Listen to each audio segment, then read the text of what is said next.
Accelerate Game Changers Investor Summit 2019, and I'm here with Ivar from My Voice AI. And would you like to introduce yourself? So I'm Ivar, I'm the CEO and co-founder of My Voice. We're a startup with offices in London and one office in Paris and Tel Aviv. And we work on something called speaker identification and voice biometrics. Okay, and could you tell me a little bit more about the application of speaker identification and voice biometrics? What does it look like to the consumer and its applications for? Well, it's the easiest way is to say that it's kind of a replacement from conventional passwords. So it means that we can identify through your voice in free speech. It doesn't depend on the content or the language, dialect or grammar. And we can detect the identity, we can detect gender, age, and we're working on emotions. So it means that we can basically identify you unique characteristics in your voice and identify you as a person. So you would be able to tell when I'm sad or angry or upset? Yeah. Okay, interesting. And so you started this quite a few years ago, but what gave you the initial idea to start identifying voices? Well, usually, as always, you meet someone, and I met a guy called Dr. David Horowitz. He studied at MIT and took his PhD on acoustics, working on speaker identification or voice biometrics. And our initial idea was that it doesn't make any sense that we're still using conventional passwords. So, and I counted, I had like 50 passwords, and it doesn't make sense. You have to change them and everything. So the thought of having something that you don't have to remember, that you always carry with you, your voice, and start working with this and using the latest technology within deep neural network and artificial intelligence, we're able to do a lot more with the voice, extract different kind of things that can detect emotions, early stages of diseases, etc. But mainly on identifying very easy, seamless, only by voice. And this may seem like a simple question, but if someone had a recording of my voice and input it into a password recognition software, how would you prevent that from happening? Well, it's a big question, but we are working a lot on what we call playback detection and anti-spoofing. And there is now also the technology on the other side doing synthetic voices, etc. So there is a lot of things you have to be aware of. What we do is that we don't store a WAV file, or it's only hashtag, so it's a kind of a handshake. Okay. We find the characteristics in your voice, we map it and find out it's you, and then it's a handshake, and then it's gone. So it's difficult to hack, and it's definitely one of the most secure ways of identifying a person. Okay, well, and as a company, could you tell us a bit more about your story and maybe the challenges that you faced in getting to where you are now? So again, you could almost write a book about it, but we started 4 years ago, and we are actually self-funded for the first 2 years, meaning that all expenses, developers and everything out of our own pockets. And it was important for us to reach the stage of a POC or a proof of concept. And when we had a good proof of concept, we did the first round of funding, what I would call a pre-seed. So we raised 10 million NOK from 2 foreign investors, tech investors. The next one is having a commercial agreement, have traction, and now we're raising the kind of seed round. But it's been a marathon, as always in startups. It's not an easy fix. It's not easy at all. It requires a lot of dedication and hard work, and it's from the morning to when you go to bed. It's like constantly, of course. Yeah. For sure. And so when you say you've got the proof of concept, does that mean that you've got the app working, or you know that the technology is available for it to happen? So we kind of divided into 3 different verticals. One being enterprise, the second one being mobile mobility, and the last one embedded, put it on a chip. Okay. We are already on commercial agreements with the enterprise solution and also the mobile mobility. The last one is the edge, which means that we are kind of reducing the engine from 350 megabyte down to approximately 512 KB or megabyte to put it on a dedicated chip.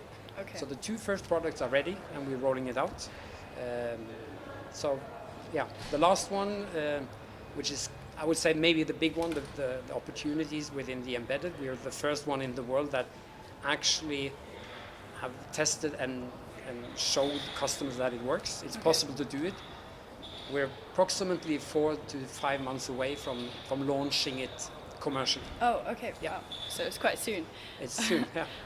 So in terms of the applications of this technology, right now I use passwords for mainly things that I've got on my laptop. Yeah. But do you foresee this happening like when I get to my car or when I enter my house, or what's the broad range of applications you see this technology being used for?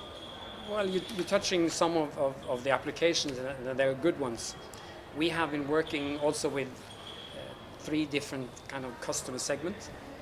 One being bank finance, the other automotive, the last one IoT or the embedded side. The application could be that you approach your car and you use a passphrase, open the car. Once you're inside the car, you can do free speech or giving commands, and we are authenticating the commands. So the Okay. typical application would be start the car, but once you're in the car, you can do content. You can transfer money from one account to another in free speech, and you giving the commands, and we are authenticating all the commands. Wow. Okay. And obviously, if you're developing this technology, I think voice recognition has a lot of potential in other areas that are potentially not so useful to us, but could be malicious. How do you foresee? Do you feel the burden of inventing something that could be used against people in future? Yeah, there are some questions raised in terms of the ethical part, for sure. We have been working with governmental on some of the things. It's a difficult question, for sure. So it's hard to say how it could be used or potential negative ways of using it. We're kind of looking on the other side, being seamless, invisible.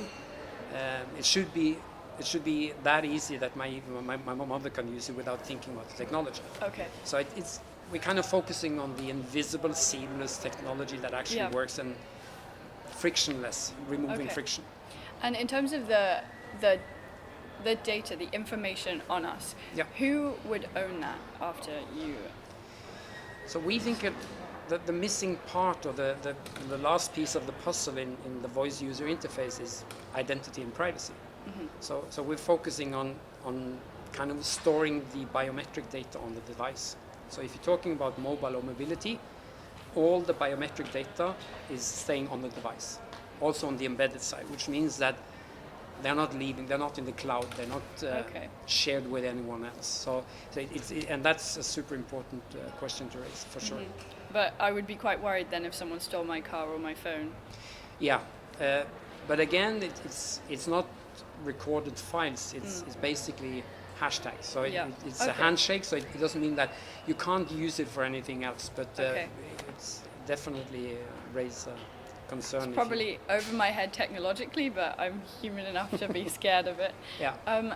And so, obviously, we're at Accenture's and Horizon Investors Summit. So, what does being an event like this mean for the trajectory of your company? So, I mean, first of all, you meet a lot of interesting startups and investors, for sure.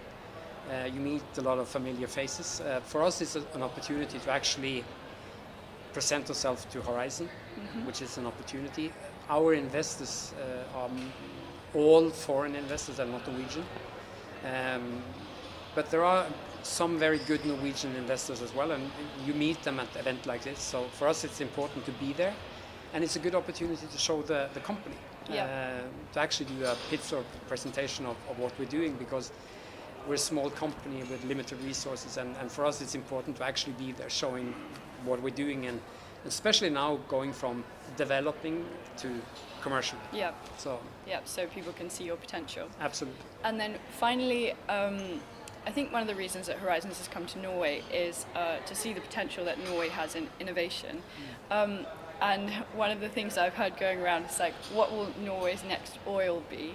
And what do you think is big for Norway in the future? It's a complicated question. I think definitely there is a lot of positive things happening in Norway. There's a lot of good startups. There's good ideas. So connecting technology startups with funding or investors, I think I wouldn't say the next oil, but there is a huge potential in Norway in terms of innovation and startups. The challenge is actually to find the right capital or connect the good startups, the good ideas with investor money. And that's why I think this summit is good, because it actually gives some opportunity to show for Horizon. Yep. So I think it's a good thing for sure, and it's important for us to be here. Okay, thank you very much. It was great to meet you. Thank you. Yep.